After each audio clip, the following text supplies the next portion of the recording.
would have been shady to do a 1 minute video when I could have really talked a few seconds longer. So while I was watching Bayard Rustin, I was working on the Christmas gift for my good sister Octavia and the boys, and I'm really excited that it was coming out. Oh, look at that! They go Ethan and Peyton and Octavia. Oh, wait, that's so cute. It's huge too. It's big. I got the frame over there. I'm working on it.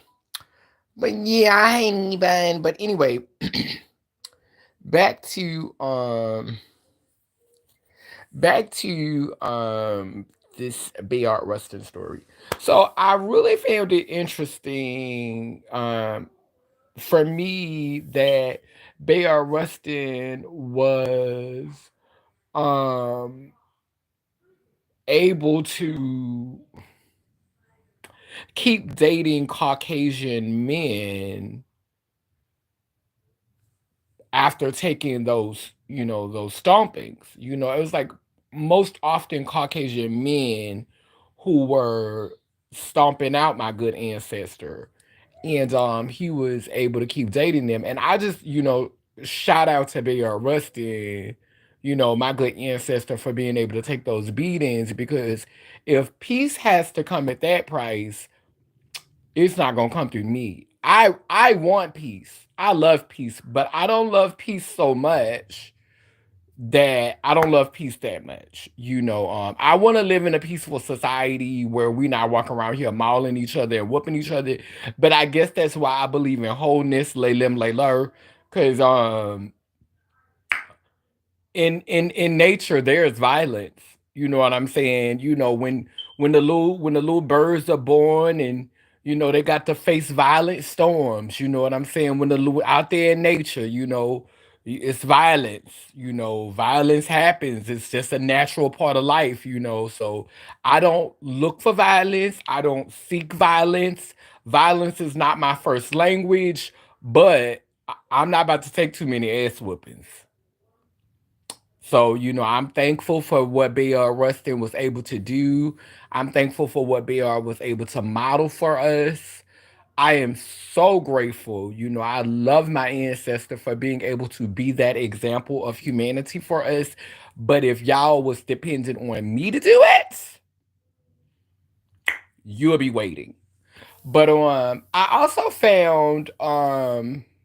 also noticed how in the story they used Bayard as a distraction, not to have the conversation why there were no women on the mic. Like women were very instrumental in making sure that the march happened, making sure that people were present. They were very instrumental, but when it came time for presentation and question and answer on the mic, it was all men, and then y'all let Mahalia sing. And so they used Bayard Rustin's narrative to really keep from digging into why women weren't really on that mic, rocking that mic, and bringing a conversation to the atrocities. Because while Martin Luther King's speech was great, it really kind of gave the brotherhood because you know um it was very much that language that we see in the Bible. It's they let he who is without sin cast the first stone, and any man that like all the mans and the he's, it's that language that kind of like uh, uh, uh, continues this narrative of the XX chromosome or the female being the helpmate and another part of the man rather than being her own entity. Like and so that conversation Because I think at the end of the day, we all are one, but we need to acknowledge these different aspects of ourselves, as they are connected and as they are separately. So I felt like Bayard Rustin's story, a lot of the persecution that Bayard was experiencing was the same kind of tabooness that women were experiencing during that time in our nation. And so a lot of the reasons why Bayard Rustin was basically being shamed for, not wanting to exact his privilege. He was doing something that was the one thing that women are entitled to have, and that's some dick. So in society, if you a man's man, honey, you could have everything but dick. And so that's the one thing that a woman could have a lot of is dick. And so Bayard was getting some dick too, and it was a problem. So and I just think that his storyline was was a distraction from, like they used his storyline to distract us. They want When they was getting ready to delve into it, you saw at the table when they was all having a conversation, they railroaded it, and he was going back to that place in trauma, when he got embarrassed and beat by the police, and so that was the opportunity when that woman spoke up and said that a lot of women not gonna come to this march because you're not giving women a platform to speak about their issues. And so while the march was great and it was beautiful, it was a missed opportunity, to equalize society, to place equity in both genders. It was a missed opportunity for that. I think the most touching part of the movie for me, before I get to the most touching part, I want to quickly speak on this. It's funny how tale as old as time, tune as old as rhyme, your main haters, the ones that open their mouth and to hurry up and put their mouth on the work and to try to stop it, came from inside the community. Plants, ops, agents. It's always amongst you haters who are bitter because you have a chance, like, and that's the problem for me with the movement, is that it goes to show you that a lot of this stuff be bullshit. It be a whole scam. When someone has the opportunity to open doors and take us to the next level, it shouldn't matter who doing it, what it looked like. Like they was, trying to scandalize him because they didn't want. They were willing to hold back everybody just to keep from the world seeing the resilience and the capacity of a queer person, of a queer negroid, ebenoid person, just to keep society from seeing that we was more than our sexuality or our identities, just to shield society from that. They were willing to hate, and it came from within the community first.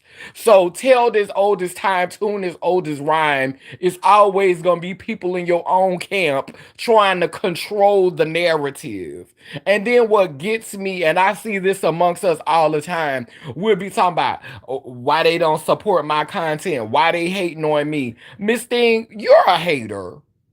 You don't support people. Why should anybody support you? We see this amongst our own community. Talking about you stick to yourself, you stay in your own lane. Girl, you a hater. Sir, you a hater. You're a hater. You bitter. Now, as for me, I'm like this. I'ma reach out to you. I'ma interact with your content. I'ma share your content. But after a while, when I see that, because I know people, I know platforms on Instagram now who have 100,000 followers and who get thousands of comments every day and still have time to respond to people on their platform. So if you consistently commenting up under a person post and you see your comments getting all of these likes and all of this support, and the person who's sharing on the platform only maybe have like a few thousand followers, and you never engage at any point, that's narcissism and that's ego. And no, I don't fuck with you because you're a fake, you're a fraud, and you're a phony. You know people. You'll know people by how they interact with you. I have on my channel, on my platform, I have 500 and something videos. And I think I've had 60 something thousand comments. Um and I've had like out of all of the interaction, and it's not too many people that could tell you, if any, can tell you that at some point I didn't engage with them. At some point, I don't go past nobody comments. I acknowledge people. So if you're putting out content and you're not interacting with people and you're not engaging with people, duh, there go that ego, there go that narcissism. So you have to pay attention to how people move. When they get too big to acknowledge you, when they get too big, that's another thing that I like that Bayard Rustin said. Bring to go ahead and bring it home. Bayard Rustin said when they said the Big Ten got called to the Oval Office in the end, and Bayard Rustin said, "I'll be a trash collector for the movement if it's gonna help it, if it's gonna help it come together." And a lot of people in the Black trans movement, a lot of people in the gay movement, a lot of people in women's rights, a lot of people in all of these so-called movements could take a page from his book, because that's what brought tears to my eyes when that man was picking up that trash after he had done all of that work at the end of it. I lived for that because he didn't get too big to remember that the smallest worker, and that's why he was able to organize at the way he organized, because he didn't forget that the one who all every job that it took to make that march successful was important. There were no peons in Bayard Rustin's book. There were no grunt workers. There were no little people. That's what I lived for. That is what I took away from it. That was the most important. That was the takeaway for me. Bayard Rustin said, "You ain't gonna make me feel small because ain't none of us small. You can't make me feel small because ain't none of us small. And guess what? If I'm small, you small too. Because guess what? You big to this person over here, but you dust to this person over here. Period. The biggest person in the world is dust to some entity in the universe. So don't never think that you so big that you can't be humbled." And that's what I'm gonna leave you with. But I just want to give you thank you to my ancestor Bayard Rustin for being able to be that example. Cause baby, it just goes to show you that we all built to do different things. A man, a woman. A man, a woman, lay lim, lay her. I love y'all. Down but now that I say cool, it keeps spinning and turning in Ghani Yanko Kalukalo, which means I am a child of God. Goddess. And if I am, then you know you are.